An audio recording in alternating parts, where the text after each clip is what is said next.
O Supremo aperta o Partido Socialista. Envíalle á Audiencia Nacional toda a información que ten sobre as contas do PSOE para que as investigue. O xuíz entende que hai moitas incógnitas sobre a caixa de Ferraz que deben despexarse, María. Sí, o Tribunal Supremo aprecia indicios de delito nos pagos en efectivo do Partido Socialista nun auto contundente e, por certo, que leva o nome do propio Partido Socialista. Explica o xuíz Leopoldo Puente que hai incógnitas que despexar e que poderían supor actividades irregulares ou mesmo delictivas. Por iso pasa toda a información do Tribunal Supremo á Audiencia Nacional, que será o órgano que se teña que ocupar arestora deste caso, e elixir se abre por fin unha peza separada ou non sobre o posible financiamento irregular do partido do goberno. Dixo Pedro Sánchez hai 24 horas. El Partido Socialista es un partido que tiene una financiación absolutamente limpia. E repetiuno a súa man dereita este venres.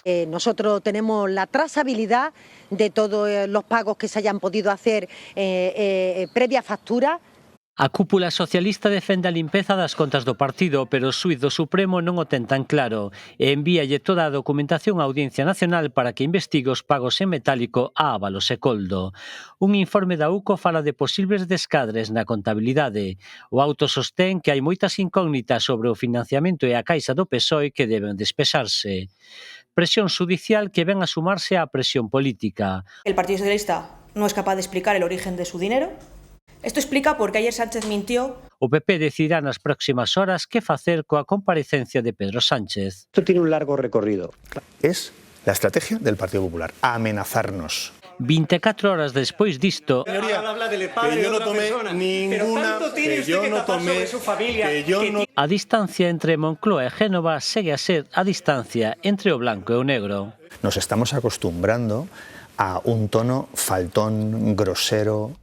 Bueno, él consiguió no responder y yo conseguí retratarle, por lo tanto yo me voy bastante más satisfecho que él. Obviamente el presidente del gobierno salió reforzado, salió exitoso, salió más que airoso.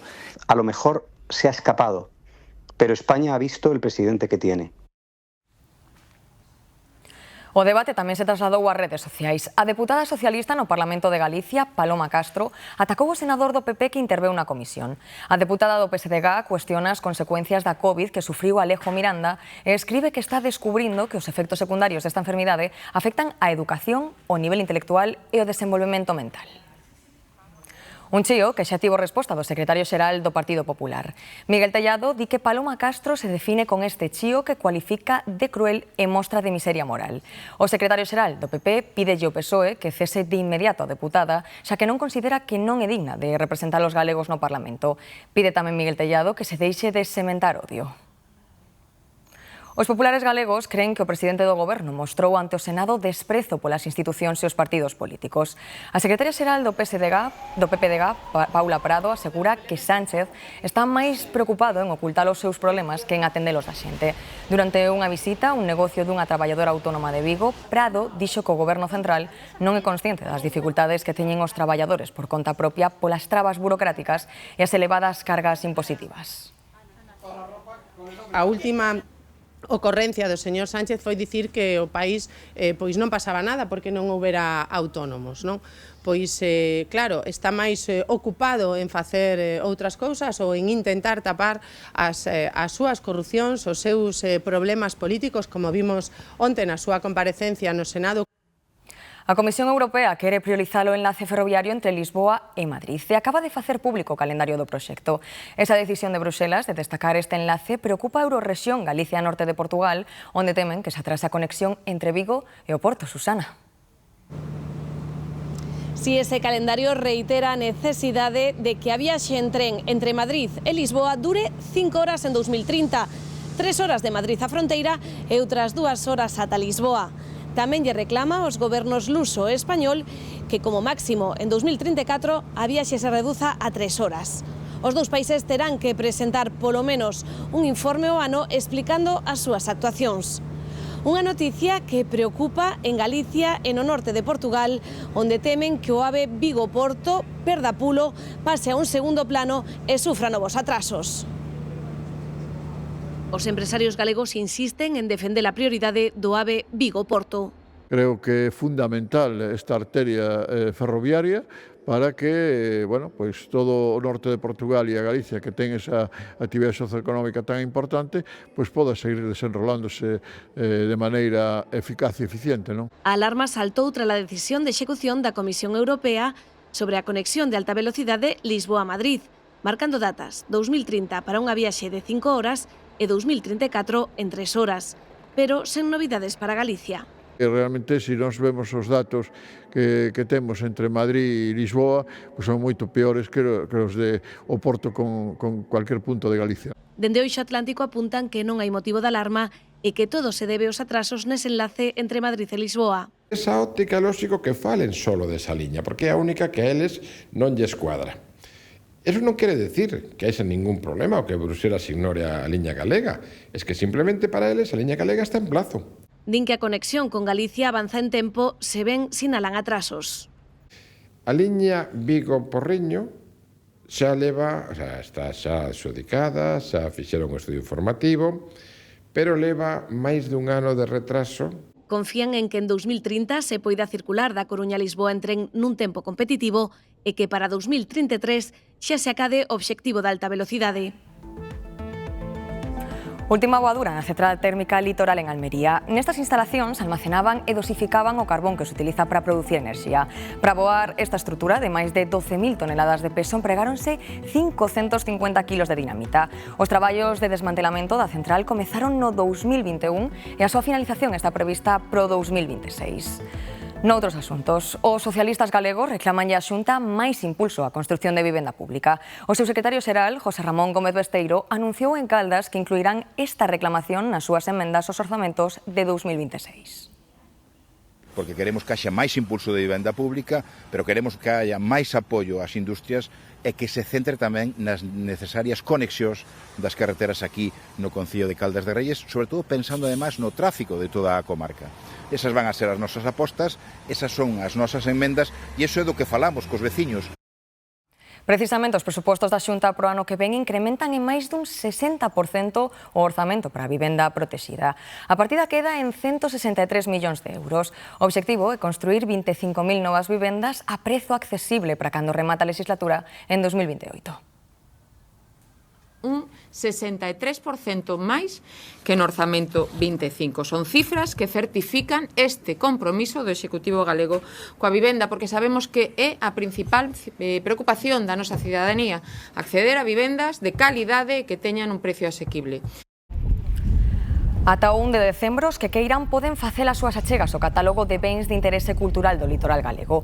Lembrouno Ánxeles Vázquez durante unha visita a unha antiga fábrica de salgadura do Barbanza. É un dos máis 1.500 bens de especial valor arquitectónico que recolle o catálogo e que, segundo a conselleira, desta maneira poderán ter unha nova vida sen perder a súa protección. O Servizo de Bombeiros de Santiago está prácticamente inoperativo por segunda vez nesta semana. Din que non hai suficientes efectivos e néganse a facer máis horas extra. A situación agrávase porque agora tamén a Policía Local se suma a esta negativa. Sabela. Non podemos facer máis con menos persoal. É a reivindicación que repiten os bombeiros de aquí de Santiago. Falta persoal, é algo que reclaman tamén a través das súas redes sociais. Hai tempo xa que falta persoal, pero viñan suplindo esa falta de efectivos, facendo horas extras e tamén dobrando quendas. Por exemplo, pasa cos bombeiros, coa Policía Local e tamén con outros corpos e forzas de seguridade do Estado e outras administracións. Pero aquí en Compostela, os policías locais e tamén os bombeiros deciden non facer máis horas extra. Reclaman máis efectivos, melloras laborais e tamén cobrar polo que eles consideran que é o que lle corresponde por esas horas extras e que agora non o están facendo.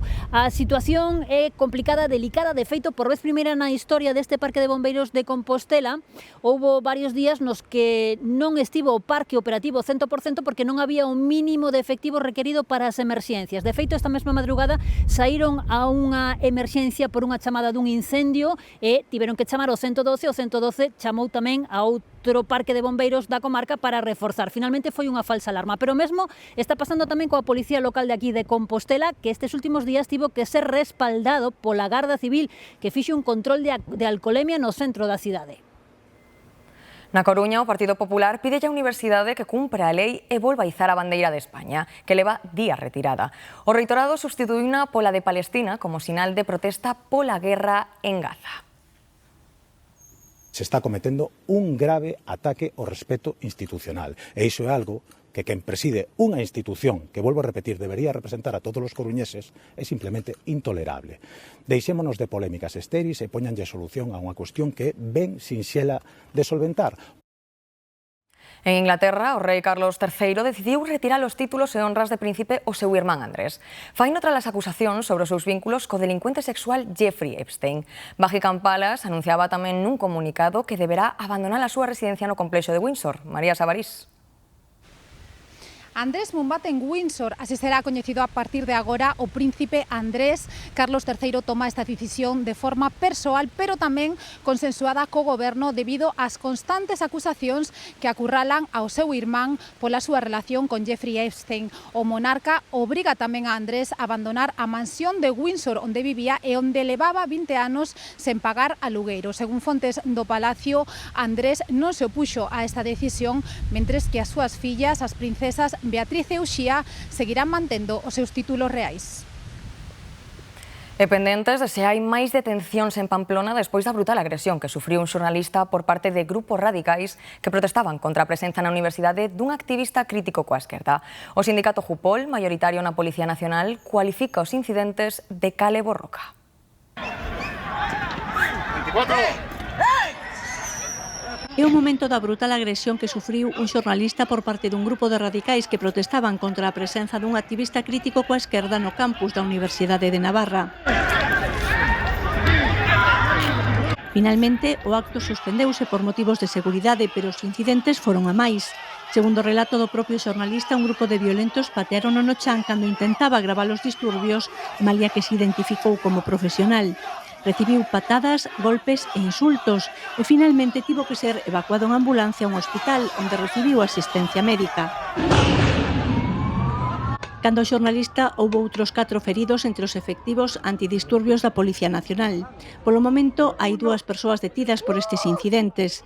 A Universidade de Navarra emitiu un comunicado no que condena os graves incidentes e lembra que é un lugar de convivencia e diálogo no que non ten cabida a violencia.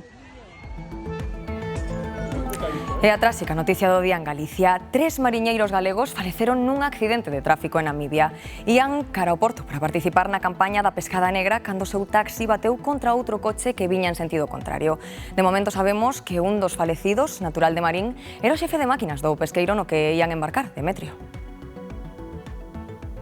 Hai que esperar a esa confirmación oficial das identidades dos 3 mariñeiros falecidos neste tráxico accidente de tráfico e tamén de onde son orixinarios. Algúnas informacións sí apuntan que algún deles podería ser de Marín, pero que hai outras informacións que sitúan os 3 na zona do Morrazo. Así que, como dicíamos, esperar a esa confirmación oficial das identidades e dos lugares do que son origen. O accidente que se producía en Namibia xusto despois de que chegaran a ese país en avión, colleron ese taxi para trasladarse á zona onde estaba embarcado ese barco no que tiñan que xa empezar a faenar, unha viaxe de varias horas, e cando se producía ese accidente, segundo apuntan as fontes, un vehículo invadiu o carril contrario, colidindo con ese taxi e morrendo os ocupantes do mesmo, tanto os 3 mariñeiros como o propio condutor do vehículo. Os 3 profesionais do mar que faleceron nun accidente de tráfico en Namibia formaban parte da tripulación dos arrastreiros con base no porto de Walvis Bay, que se dedican á pesca da pescada negra nesa zona da costa africana. Volvían dun período de descanso nos seus lugares de orixe na comarca do Morrazo. Viaxaran en avión desde o porto ata a capital Namibia e completaban o treito final da súa ruta desde o aeroporto de Windhoek ata Walvis Bay en taxi. Foi nese percorrido duns 450 kilómetros onde ao parecer outro coche invadiu o seu carril e bateu de cheo contra o taxi, provocando a morte dos 3 mariñeiros galegos e do conductor namibio. Polo momento non se coñecen máis detalles sobre as circunstancias concretas do sinistro, nin sobre as xestións que se poderían estar levando a cabo para a repatriación dos corpos. Esta madrugada volveu a haber un susto na AP9, desta vez na peaxe de Sigüeiro, preto de Santiago. Un coche de matrícula francesa bateu contra a cabina de peaxe en Borcou. Dentro ían 3 persoas que saíron ilesas. Parece que o conductor quedou dormido. Deu negativo en alcohol e drogas. En Gandía, en Valencia, morreu unha moza de 20 anos ao caer ao río o coche no que viaxaba. A condutora conseguiu saír antes de que afundise e detibérona porque non tiña carné e deu positivo en alcohol e drogas. Está acusada de homicidio por imprudencia grave. E atención a como ía un conductor por Castro de Rei, facendo eses, invadindo o carril contrario e obrigando os que viñan de fronte a facer manobras arriscadas para esquivalo. Gravouno todo outro conductor e grazas a iso puideron identificalo, Noelia. Os que o encontraron de fronte levaron un bo susto e os que circulaban detrás del tamén ían co medo no corpo. Varios condutores chamaron ao 112 e a tráfico para avisar da conduta deste conductor. Un deles mesmo o seguiu durante os 15 kilómetros que afastan o concello de Outeiro de Rei de Castro de Rei. En este traxecto, o condutor en varias ocasións invadiu o carril contrario. Tráfico xa abriu unha investigación para tratar de esclarecer os feitos. Todo parece indicar que o conductor podería ir bebedo. Polo medio da estrada, ocupando o carril contrario, os condutores que se atoparon con el de fronte pasaron máis dun apuro. Moi peligroso. Encima, ahora en época de lluvia é peor, porque cualquier movimento vas fora da carretera. Ocorreu nesta estrada, a que leva de Outeiro de Rei a Castro de Rei, 15 kilómetros co corazón nun puño que captou o conductor que ía detrás. Si va haciendo eso de forma consciente, aunque le pites y le des luces le va a dar igual. Si va porque a lo mejor va medio dormido, sí que es cierto que a lo mejor en el momento se despierta por el susto y sí que regula. Os que viñan de fronte tiveron que manobrar para esquivalo. Se me encontro con un conductor, así pois arrimo a cuneta e paro. Apartarse e... Pois denunciaría, chamaría a Guardia Civil. Porque hacerse de la vista gorda corremos todos peligro al final. Se vas detrás, nunca adiantar, como moito tocar a bucina e dar luces. Porque pasarlo lo puedo poner nervioso, me da a mí... Investíganse o conductor, que xa foi identificado pola Garda Civil, e a bebedo. Un veciño de Lugo está investigado por conducir un coche compartido sen ter carne. Levaba outras 4 persoas que concertaran con el a viaxe para ir ata Vizcaya a través dunha plataforma. No camiño atoparon un control policial e o condutor emprendeu a fuxida. Chegou a entrar nunha rotonda en sentido contrario. 7 kilómetros despois, tráfico parouno. Ao revisar a documentación descubriron que non tiña permiso e tamén deu positivo en drogas. En Logroño detiveron un motorista de 20 anos que se gravaba circulando de xeito temerario pola cidade e por estradas interurbanas da Rioxa. Despois compartía esas gravacións nas redes sociais. Xo investigan por un delito contra a seguridade viaria. Na Ría de Vigo seguen traballando para conter a vertedura de aceite de palma procedente dun depósito que explotou onte á tarde, deixando 2 feridos. Derramáronse unhas 100 toneladas de aceite e a maior parte está dentro das barreiras anticontaminación. Ese aceite utilízase en alimentación e non supón un risco nin para as persoas nin para o medio ambiente. Paula. Pois ante o depósito que implosionaba onte sobre as 3 do mediodía no porto de Vigo tiña aproximadamente unhas 100 toneladas de aceite de palma que non é nin tóxico nin contaminante porque de feito, como ben indica Santía, empregase para a alimentación dos animais. Nestes momentos, iso sí, despois dunha longa madrugada de traballos, o entre o 30 e o 40% dese aceite xa está recollido aquí, como vemos en Moaña, porque o aceite chegou a outra parte da ría, están nestes momentos recollendo. E no que respecta aos 2 operarios feridos, hoxe o presidente do Porto indicou que estaban baleirando daquela os restos do depósito para recibir unha nova carga e serían toncando por razóns que se descoñecen e se teñen que investigar. O sensor do depósito indicaba que este estaba baleiro e polo tanto o contido do propio interior e tamén a porta arramblaban con un dos traballadores, o que nestes momentos está máis grave, pero polo que non se teme pola súa vida porque ten contusións ao longo do corpo e tamén varias costelas rotas. Nestes momentos a Policía Nacional de Vigo aínda está investigando que puido ocorrer para que se producira este accidente laboral. A lingua de aceite solidificada pódese ver desde varios puntos da ría en Teis. Segundo o presidente do Porto, 95% do vertido permanece confinado tras esta dobre barreira. Aceite de palma non é contaminante, es alimento para animales que se utiliza pues, para hacer harinas, que se utilizan bien para alimentación de peces, bien para ganado o bien... A Xunta decretou o Plan Camgal nivel 1 por contingencias de contaminación mariña accidental. Drons de gardacostas de Galicia sobrevoan a mancha que polas correntes acabou afectando tamén a varios puntos de Moaña, onde xa están traballando efectivos de Traxa. Tamén nas zonas afectadas traballan medios da Consellería do Mar. 2 buques multipropósito, Ría de Vigo, buque auxiliar, as empresas seguen en Orcondaivi. A Policía Nacional investiga o accidente laboral que afectou a 2 operarios da empresa Afansa que estaban a baleirar o resto de aceite do tanque para enchelo de novo. O sea, a la vista, y el que estaba manipulando por la puerta, pues ahí sí que fue golpeado por la estructura por la puerta y fueron atendidos en ese momento por una unidad sanitaria, una ambulancia que se solicitó, 2 ambulancias, una. A conselleira de Medio Ambiente Ángeles Vázquez visitou esta mañá a praia da Borna en Moaña, unha das zonas máis afectadas pola deriva do aceite. Na Coruña están pendentes de xuízo sospeitosos de roubar en 2 cafeterías da cidade na madrugada do mércores ao xoves. Nos 2 casos actuaron igual. Arrincaron a tapa dun sumidoiro e estamparon contra os cristais dos negocios. Así quedou a porta acristalada desta cafetería do centro da Coruña tras reventala cunha tapa da rede de sumidoiros. Pasaban poucos minutos das 12:30 da noite do mércores ao xoves. Un dos ladróns agardaba na rúa vixiando, mentres o outro se dispuña sen éxito a entrar no local. E que, tralo forte impacto, saltou a alarma e activou unha bomba que encheu de fume toda a cafetería.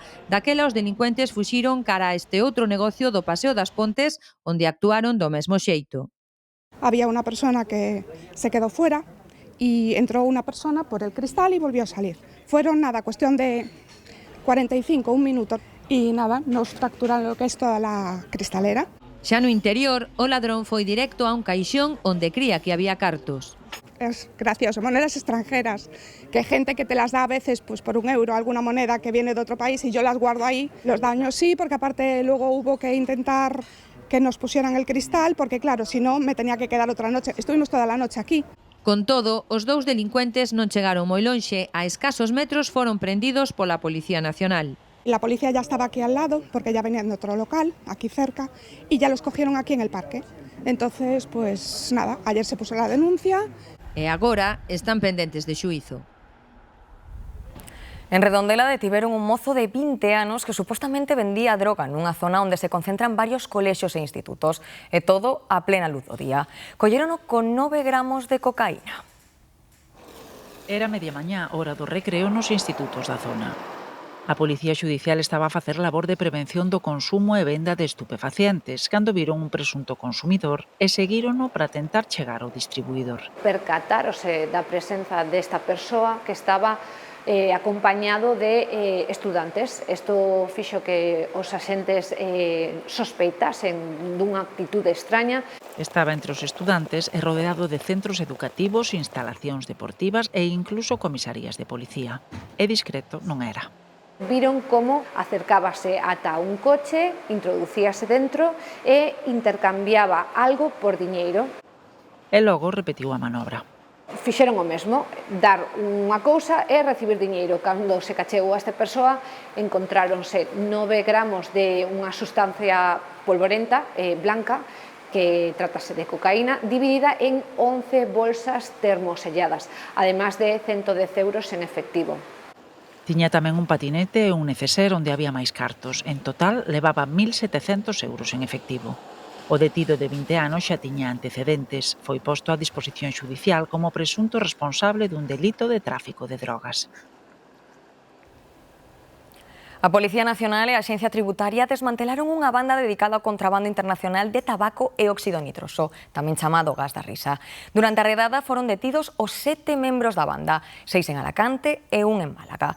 5 deles xa ingresaron no cárcere. Os axentes interviñeron 128.000 paquetes de tabaco cun valor de mercado de 753.000 euros e 2.500 botellas de óxido nitroso. O xurado popular comeza a deliberar hoxe tras a última sesión do xuízo polo crime de Coia. A Fiscalía mantén a acusación de asasinato pro procesado. Considera que tiña intención de acabar coa vida do falecido e pide para él 21 anos e 10 meses de prisión por un delito de asasinato e outro de tenza ilícita de armas. A acusación eleva a petición a 22 anos. Mentres, a defensa alega que o seu cliente actuou en defensa propia e pide a libre absolución. En Almería, un militar morreu ao estoupar unha granada durante unhas manobras. Outro compañeiro seu quedou ferido de gravidade no mesmo incidente nunha base da Lexión. Aquí en Galicia seguimos moi pendentes do tempo despois dunha noite de vento e chuvias intensas, sobre todo no oeste da Coruña. Agora a situación está máis tranquila, pero non se confíen. Agárdase unha noite de Samaín pasada por auga, Iria. Si, prevese unha noite pasada por auga e mesmo con posibilidade de algunha treboada que faga aínda algo máis terrorífica esta noite de defuntos.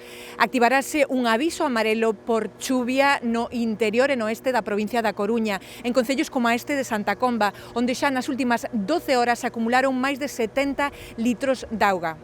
No mar a situación segue a ser complicada cun aviso amarelo por ondas e por vento en todo o litoral atlántico.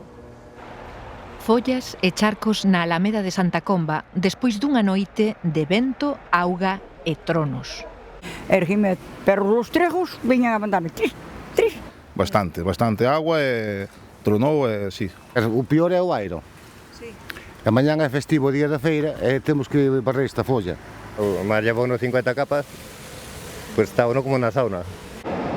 Aquí, ou en concellos próximos como Arrois, a borrasca deixou acumulacións de auga de máis de 70 litros en 12 horas. Agora toca retirar as follas dos sumidoiros antes de que esta mesma tarde regrese a chuvia. Cara a tarde e noite teremos precipitacións intensas, sobre todo no sur-suroeste da provincia da Coruña, tamén nas rías baixas poderían vir acompañadas novamente de treboadas en toda a franxa atlántica. Eso non quere dicir que non chova no interior, no extremo norte de Galicia, pero onde máis serán protagonistas esta noite, a primeira noite xa do mes de novembro, será en todo ese sector occidental de Galicia. Xa escoitaron, chuvia e mesmo treboadas que darán un plus de desacougo á noite de defuntos. Eso se trata, que sea terrorífica. Sí. Por defuntos é raro que non chova. Chove sempre. É de costumbre todos os anos. Sí. Todos os anos chove por defuntos. Nas zonas altas do interior persistirá o vento e tampouco se agarda calma no mar, cun aviso amarelo activo no litoral por vento e ondas de ata 5 metros. Unha fermosa estampa do outono para contemplar, pero sempre dende lonxe para evitar sustos. En Andalucía, o temporal que mantivo a provincia de Huelga en risco extremo deixou un falecido. Morreu o home que levaba en estado crítico dende o mércores, cando lle caeu en riba a estrutura dunha terraza. Foi a consecuencia máis dramática dun tornado que arrasou a vila de Gibraleón. Non é doado, pero todos tentamos aforrar unha parte do que gañamos. O 83% dos galegos logran gardar algo, uns 300 euros de media, fronte ao 17% que non dá aforrado nada. E se nos comparamos co resto do Estado, vemos que Galicia é unha das comunidades máis aforradoras, a que máis a provincia de Lugo. As estatísticas din que Lugo é a terceira provincia española con máis aforro, 21.000 euros por habitante, por detrás de Soria e de Ourense.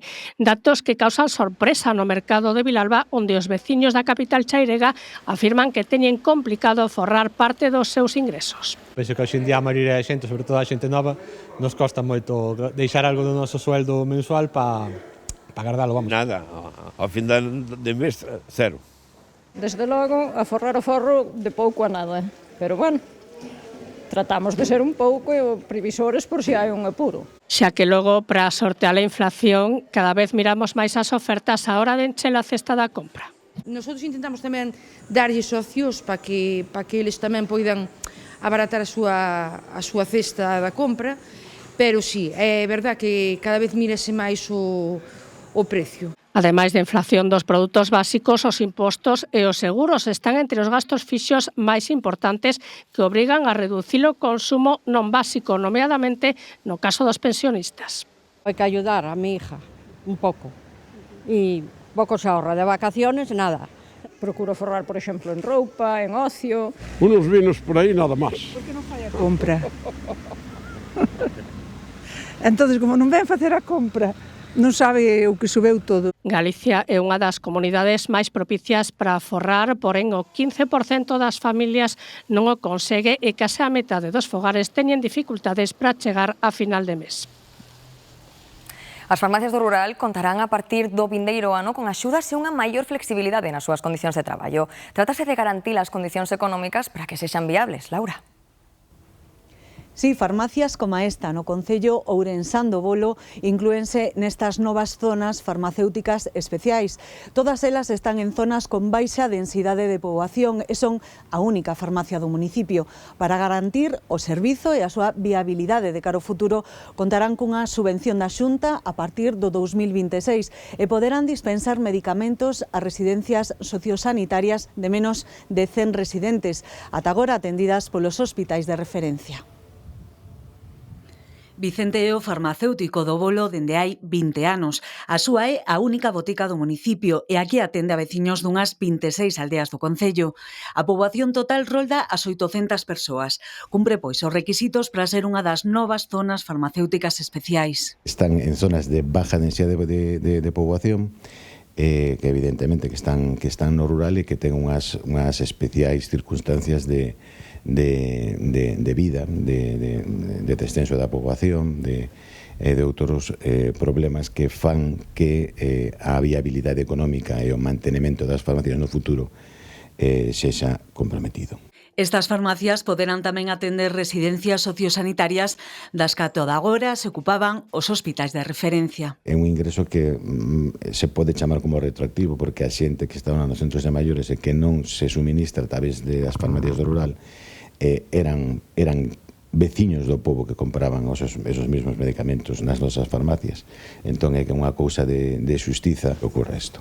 A viabilidade económica destas farmacias serve para garantir un servizo imprescindible para os veciños e tamén para manter a poboación nas zonas rurais. Desde logo, fixa a poboación é un dos pilares dos povos. Non se pode defender o rural sin defender as farmacias do rural. 11 destas zonas están na provincia de Lugo, as outras 18 na de Ourense. A elas destinarase unha liña de subvencións de 100.000 euros a partir do vindeiro ano.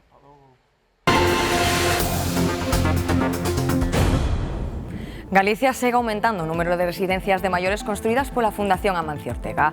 Hoxe inaugurouse a de Ferrol, que se suma ás xa rematadas en Santiago, Lugo, Pontevedra e A Coruña. En fase de construcción está a de Ourense e tamén está proxectada unha en Vigo que de momento se está atrasando por discrepancias co concello. En total serán 900 prazas pros maiores que as precisen. A residencia de Ferrol conta con 120 prazas repartidas en 74 cuartos, dos que 36 son individuais e 6.500 metros cadrados de zonas verdes e espazos abertos. Como as que xa están en funcionamento, ten sala de estar, comedor, cociña, salón de peiteado ou sala de fisioterapia. Las residencias, aparte de atender a la necesidad social, tienen también un impacto económico relevante. Para una residencia como esta es una mediana empresa que probablemente va a generar un empleo de más de 120 personas, creando condiciones buenas de trabajo en grupos sociales.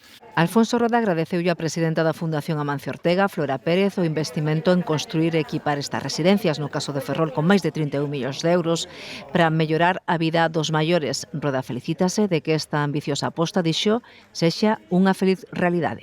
Isto é unha residencia pública, imos escoller un sistema de xestión que se licitará xa o luns para canto antes, que pode estar en funcionamento. Este é un día tamén para presumir de poñer a disposición dos galegos unhas residencias públicas cunha calidade que me atrevo a decir non existe en ningún outro sitio de España. A residencia está no barrio do Bertón, onde a Xunta ten proxectadas máis de 360 vivendas públicas.